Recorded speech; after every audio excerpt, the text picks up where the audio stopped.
Hello everybody and welcome back to another light novel review. Today I'm talking about volume number 2 in Nisio Isin's light novel series Bakemonogatari.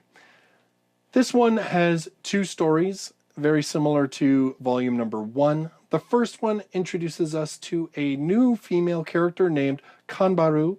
She is the she is the captain of the basketball team in Araragi's high school. She is 1 year his junior. And even though this basketball star and the somewhat class loner should have absolutely nothing to do with each other, let alone the fact that they're a year apart, for some reason Kanbaru seems to be stalking Araragi.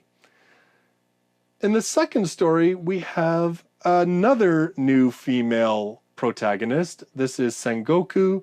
She is a middle school student who was friends with Araragi's youngest sister several years ago. Because of their living situations and stuff like that, Araragi was often pulled in to sort of like, play with them, to do stuff with them. And so he remembers her from this 6 years past. And of course, she, just like Kanbaru, has a problem that Araragi, because he's a really nice guy, decides that he wants to help with. For me, I would say that the real weakness in this volume is that it follows the exact same pattern for both stories, which is pretty much the exact same pattern that we had in the first volume in Sangoku's story, which is we have Araragi meeting a new girl. That girl has a problem. They talk a lot. He goes to see Oshino, gets some advice, gets the crap kicked out of him, and then the girl's problem sort of gets solved, but not really in the way that we expected, and you can't exactly say that it's a happy ending. While I wouldn't say that this repetition breaks the book, it doesn't exactly help it in my opinion as well. I mean, in the first volume we had Hajikuji's story, the second one. It felt very different in terms of how it was solved and everything else. This one, on the other hand, feels very much the same for both stories. There isn't really a lot of variance to it whatsoever. And so for me, in terms of when we're talking about plot and we're talking about the stories themselves, that part I was a little bit disappointed in. However, what really makes these books, and I mean, this is something that I said in my review of Bakemonogatari as well, volume number 1, was that these books are really about the characters. They're really about the characters interacting. They are very dialogue heavy. There's tons of spots where there is wordplay, both wordplay that, thanks to a good translation, comes across to English audiences, and then others that I think fell a little flat for me, probably because they were a lot stronger in Japanese. But overall, this is really about characters. This is really a character play. And Kanbaru's character was kind of what made this book fun for me, because we have that really cold and dour, gloomy Sangoku, who she's tsundere without the heart kind of thing, right? And even Hachikuji as a character was sort of a little bit of that smart-mouthed, preschooler that made it sound like she was being respectful, but really she was kind of digging the knives into you. Having a character that is just so in your face and so optimistic and happy and perverted, and it made the book feel a lot different than volume number 1.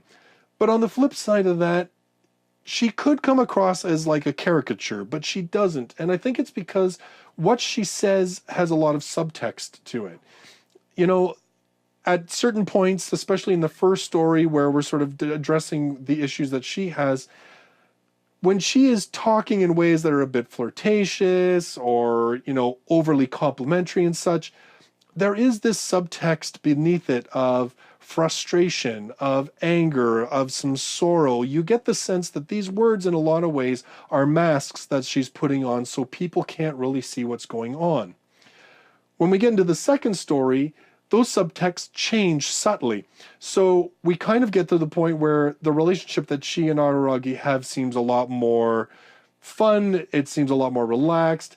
And now, though, it feels like those same things, that same sort of flirtatious behavior, that same, respectful behavior, it almost feels like now the subtext becomes she's trying to drive a wedge between Araragi and Sanjogahara. She maybe is kind of open to maybe trying something with Araragi, even though she is confessed as a lesbian. Confessed is probably not the right word. She just bold-faced said, hey, you know what? I'm a lesbian. And good for her. And then finally, you kind of get the idea that maybe she's just doing it just to torture this poor hormonal 18-year-old guy, because as a lesbian, she really doesn't care whether he gets all flustered and stuff, because it means nothing to her in that way.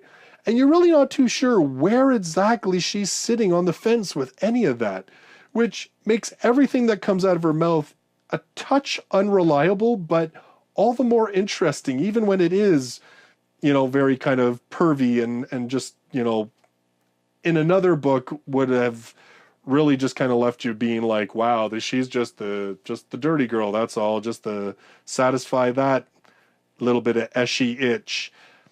But again, a character that when you find out more about her backstory, when you find out what's sort of going on with her, you can't read her just that way. And for me, that's what really makes this story and this series stand out, is that we have these different female characters that on one level we could attribute a certain behavior to them that's an archetype of anime, light novels, manga. But there are so many different ways that they break those archetypes, and there's so many different ways that they go against that, and that they are these multi-dimensional characters. And particularly, like I said, because a lot of what comes out of their mouth, and because Nisio Isin, I imagine it's because he just seems to be in love with wordplay. A lot of what they say, you can't really rely on face value. You're questioning almost everything they say, whether there's more to it. Now, in the second story, we have Sangoku, who is a middle school girl that was friends with Araragi's sisters, as I said, his youngest sister.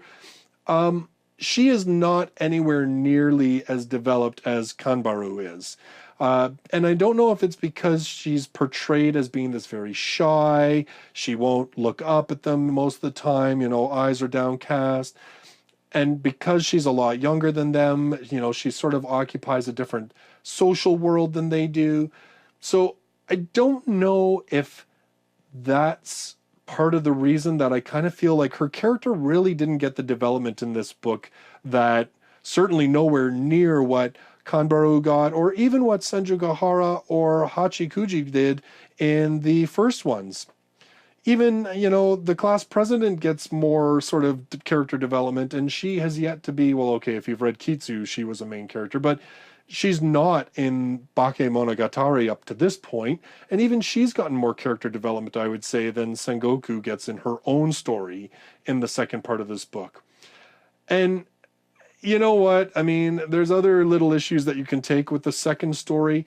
The second story I did not think was as strong as Kanbaru's, and I wonder if that's because Kanbaru's had such more of an emotional element to it.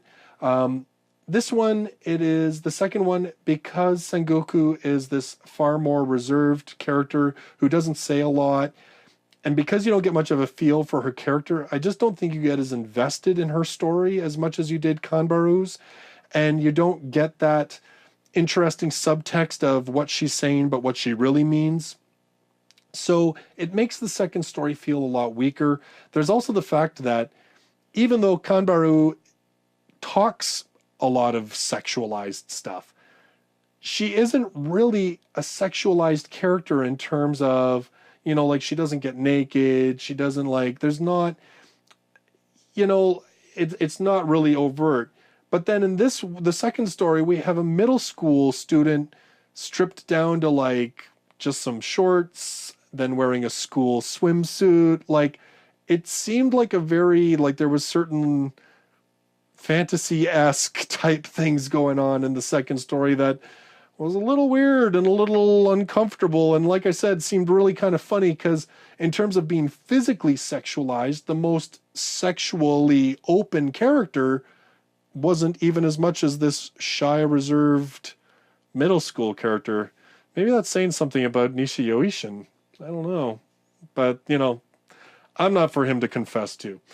In any case, this second volume, as I said, because of the second story, I would say it's probably not quite as strong as volume number 1, because the two plots of the two stories are so close in terms of their structure, and so close even to Senjo Gohara's story in the first volume. I felt like that was a little bit of a weakness to this one, but in terms of character, Kanbaru she makes the book, she makes this whole thing fun, because she is so different from every other female character in the series so far. It's almost a little bit like a breath of fresh air to it all. Even the way that Araragi kind of is with her, he isn't so self-deprecating, and he seems more like an average teenage guy, particularly when she is kind of pushing some boundaries with him, and he's like, whoa, whoa, whoa, whoa, girlfriend territory. I've got a girlfriend, no. And especially a girlfriend that would probably kill him if he actually did cheat on her. And I mean, like, legitimately kill him, and he's aware of that as well. I am interested, though, to see what ends up happening in volume number 3. I mean, it deals with Himekawa, who is, of course, the class president. She was definitely like a highlight in Kitsu Monogatari for me.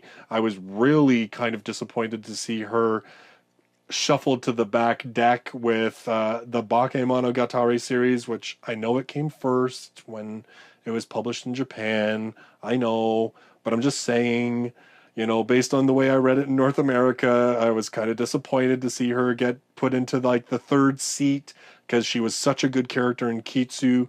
What'll be interesting to me to see is how these books end up being split along a thematic line. In volume number 1, I really felt that that was about abandonment. It was really about losing, particularly losing your mother.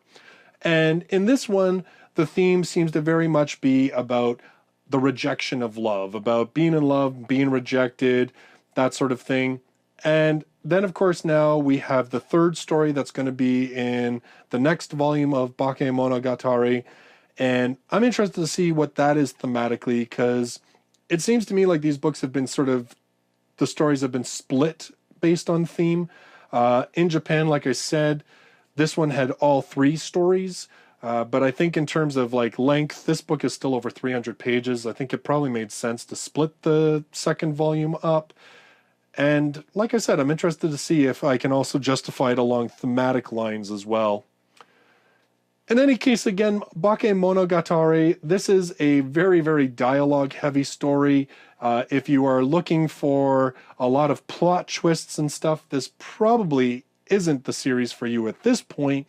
It is very, very much about the characters and about the characters interacting with each other. And that's exactly what I said about Volume 1.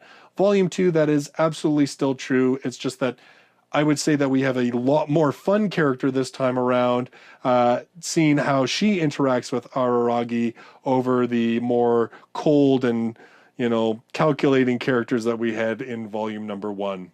So those are my thoughts on volume number 2 of Bakemonogatari, and my next review is going to be on volume number 2 of How a Realist Hero Rebuilt the Kingdom.